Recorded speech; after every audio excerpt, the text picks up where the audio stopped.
How do you handle depression during separation? Probably you're going through a lot of depression at this moment because your wife has left you. And no matter what you tell her, no matter what you ask her, she doesn't want to come back. Probably you are scared that she will apply for divorce, and that could be the end of your marriage. If you are at this place, then in this video, I'm going to give you 3 tips that will help you to handle depression during separation.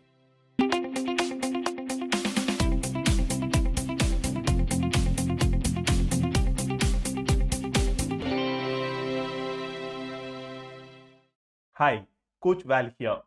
I help men who are together to have a great marriage. I help men who are separated to come back. I help men who are going through a divorce process to end that divorce process and create a marriage that is filled with love and laughter. So in this video, let us talk about the 3 tips. But before I do that, here is a quick disclaimer. This video and all my videos are not for haters. So who are haters? Haters are those men who are going around the internet, going around the YouTube, looking for reasons to blame their wife, reasons to criticize their wife's parents. And they are the ones who say, why are all these videos are for men and why not women? Even women need to change. If you're that kind of a person, then this video is not for you, because anybody who has that mindset will never be able to turn things around. Because any change that you want to see in the world, especially in your marriage, has to begin with you. And for that to happen, you got to have a mindset of what I call it as a lover's mindset or a learner's mindset.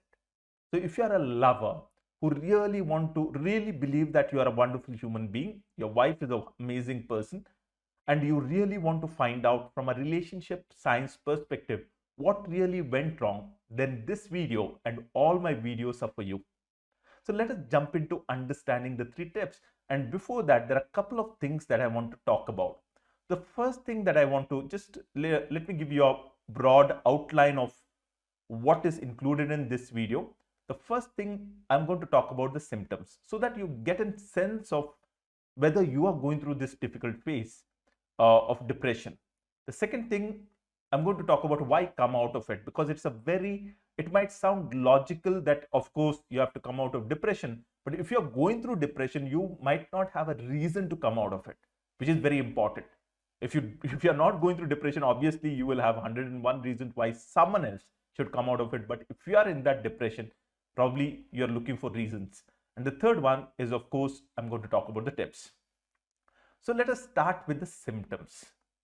So what are the symptoms that you could be? There are a whole lot of them, but in this context, I just want to focus on 5 of them. The first symptom could be that you keep thinking about her.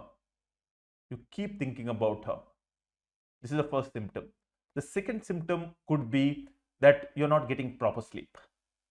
This is one of the most common complaints men make regarding their wife. So the second thing is you're not able to sleep. The third thing is you can't focus on work. Focusing on work is very, very difficult. The fourth one is you're feeling a sense of meaninglessness. You're feeling that there is nothing good can come out after this. This is the end. And the fifth one is probably you're addicted to something.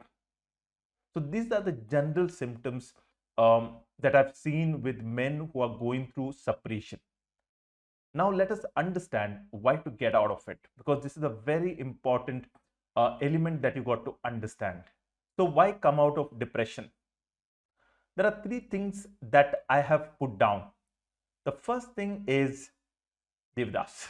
So what I'm talking about Devdas, when I say Devdas, is basically that if you become a Devdas, Devdas is, many of you know, is somebody who fell in love with a girl, she got married to somebody else, and he started drinking. Now, if you become a Devdas, you don't become attractive. So if you have any desire to get your wife back, do not get into being that Devdas, because if you become a Devdas, that means you are drinking and smoking and singing sad songs. Probably the world, you'll collect a lot of sympathy for you, but just collecting sympathy will not get your wife back. So the first thing is why? Because Devdas, being a Devdas, will not make you look attractive. The second thing is if you're not handling depression, it is a sign of desperation. So you're desperate to get your wife back. And connected with that is the third thing is if you cannot be happy with yourself, by yourself, and in order to be happy you want your wife back, then it gives a sense to your wife that it is not about you. It is not at all about, sorry, it is not at all about her. It is all about you. So you appear selfish, and nobody wants to live with a person who is selfish. So the third reason is you'll appear selfish. Now the next point that I'm going to focus on is what are the three tips? Three tips. There was one more video. I'm going to put the link in the description as well as up above here, is how to handle yourself during separation. Watch that video. I'll put it also at the end of this particular video. So once you're finished with this video, watch that video where I'm talking about something called PICE. That is physical, intellectual, emotional, and spiritual aspects, and how do you take care of them during separation. In this video, there are three things I want to focus on. The first thing that I want to focus on is the thoughts. So if you want to get out of this sadness, and if you want to get your wife back, then you better get out of this sadness. Okay? Otherwise, even if your wife comes back, she'll come back out of sympathy. So when I'm talking about thoughts, the first thing is, the first thought that you have to get out of is the thought of I am a victim. I am a victim. So most men and women who are going through separation or divorce or any problem in their marriage, they think that they are a victim. Their spouse is a victimizer, and they keep looking for a rescuer. So the whole diagram, it's called a drama triangle. It looks like this. So you have the victim, and as a victim, you look at your wife and her parents as victimizers or persecutors.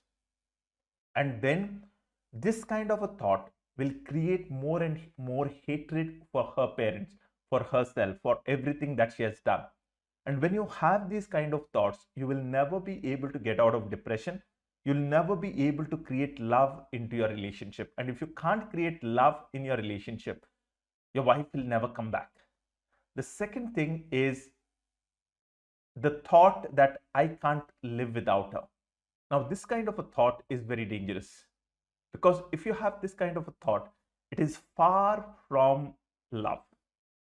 In fact, unfortunately, in movies and books, this is depicted as love, but it is not love. Love is, I want you to be in my life and I want you to be happy. So I'm going to do everything that needs to be done to make you feel happy. Now that's what love is. So I can't live without her is not a great reason that will attract your wife back. So the first thing is you got to change the thought that you are a victim, and you have to say to yourself, no, I'm not a victim. My wife is not a victimizer, and there's nothing wrong with us. There's a masterclass, there is a live masterclass that I do every week called 3 Secrets to Win Your Wife Back. It's a live masterclass. And in that masterclass, I actually dive deep into helping you to understand why there is nothing wrong with you, even if your wife is criticizing you. I help you to understand why there is nothing wrong with your wife, even though you got so many complaints about her.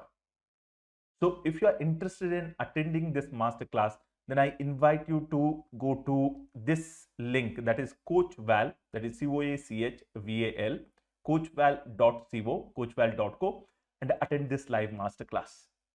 So let us continue to the next point. So I spoke about thoughts that you got to change. Now let us look at the next thing, and that is words. Words.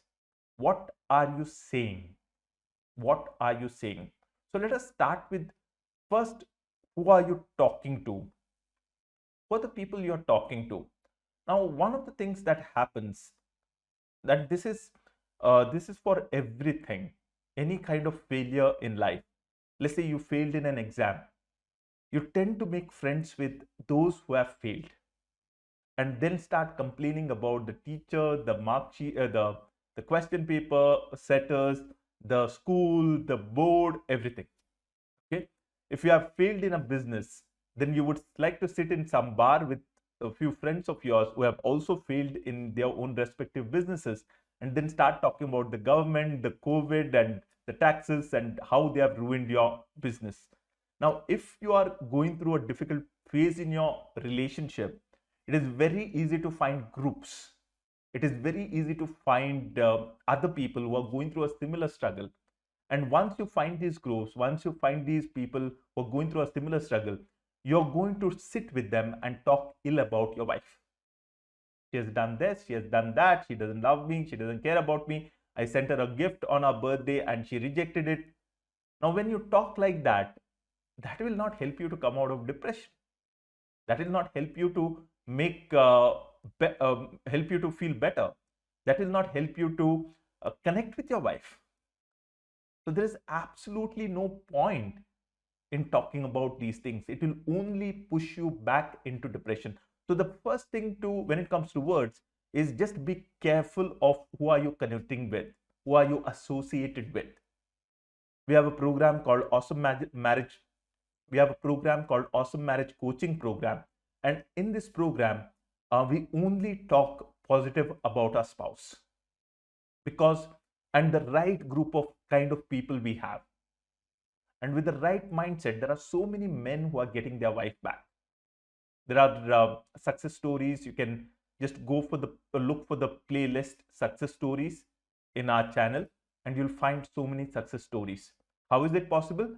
Because they stop talking to people who talk negative. The second thing about words is, what are you saying about your wife?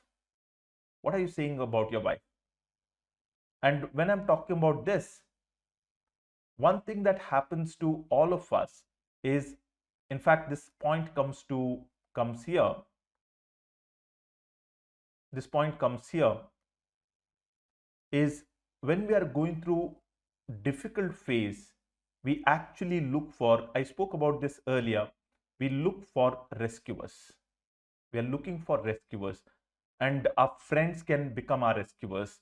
Our parents can become our rescuers. And when we choose these people, what are we talking to them about? We are talking ill about our spouse. And by talking ill about our spouse, whether she has done that or not done that, it will never bring back love. That's the first thing. And the second thing is, when somebody talks negative about your wife, they complain about what she has done and how she has been, you got to stop them. Because if you're not able to stop them, that will only create hurt for you. Imagine that you're talking to your aunt, and your aunt is saying, oh, so sad, she left you, she went to her parents' house, what kind of a person she is. Now, when you hear those things, it might appear that, oh, it is true, but it will not help you to feel love for your wife. Now, if you don't feel love for your wife and you go to your wife's house to meet her, it will show up on your face. And the truth is, only love can bring love. Only love can bring your wife back. Nothing else. Nothing else. So the second thing is words. And the last thing that I want to focus on is, let's come to the last point, is your action. So the thoughts, words, and action. So let us look at the action bit. And there are two things that I want to talk about under actions. The first one is taking care of what you have. This is what I've seen with men that I work. When we have something, let's say our wife was with us, we were busy working in the office trying to get something, probably the promotion, the new car, the new house. Then our wife leaves us. We forget about all that we have. Maybe our house, maybe our car, forget about all these things. But more important than that is our work, our parents. We forget about all these things. We focus on getting our wife back. Now, imagine that your wife comes back. What's going to happen? If you have got into this tendency, as soon as your wife comes back, for the first 2-3 months, you will be there. And after that, you'll leave her and you'll be busy at the workplace. So the first thing, if you want to get out of depression, is continuously think about the things that you already have, the things that you're grateful for, and take care of them. And when you take care of them very consciously, you are going to start feeling better because you're thinking positive. You're thanking God. You're thanking the universe because of all the things that are there. And because you're thanking God, because you're thanking universe, you're in a positive state of mind, and that actually increases your chances of getting your wife back. There is a higher chance that because you're thinking so positive, when you meet your wife, you'll be really calm. You're really relaxed. There will be a glow on your face because you have slept well, you have worked well, you have done enough workout. So there's a glow on your face and your wife will be able to pick it up. And the second thing when it comes to action is doing what needs to be done. When there were times in my life, I went through a very difficult, sad phase, a kind of depression. I didn't want to do things. I didn't want to interact with anybody. I just wanted to sleep. And at those moments, what really helped me was doing what I needed to do. So in spite of feeling low, you got to do what needs to be done. You got to go to the office. You got to talk to your parents. You got to do workout. Now, with this kind of things, there's a high possibility that you will be able to get out of depression, because you know clearly that this depression has a reason for it. So once you start feeling better, there is a higher chance of you connecting with your wife. So in order to sum up all that we were talking about is, let's go back very quickly. Let's sum it up. We spoke about the symptoms. Once we're done with the symptoms, we spoke about why come out of it, and then we looked at 3 tips. Make sure that you have control over your thoughts. Make sure that the thoughts are right, your words are right, and your action is right. And that will help you to feel better. That will help you to connect better with the people who are already with you, and that will help you to connect with your wife. So that's all for this video. If you have liked this video so far, just click on that like button. If you have not subscribed to this video, please go ahead, subscribe to this video, press that bell icon so that you get the notification. And 2 more things. One thing is, what's the one thing that you have learned about handling yourself during separation? Just write it in the comment box. Let me read it. And the second thing is, there could be a friend, there could be a colleague, there could be a relative of yours who is going through separation and probably is struggling at this moment. Please do him a favor. Just share this video with him and ask him to watch, ask him to attend a live masterclass that I'm doing. And you never know. You're just one kind act of yours can transform his life, his marriage, his work, his children's future. So that's all from my side. There's the next video coming up. Just wait for this video to end. At the end, there is one more video coming up. There are 2 videos that are there. Choose the one that interests you the most. Watch that video, and in that video, I'll see you again. So until we connect, keep your love story alive. Bye-bye.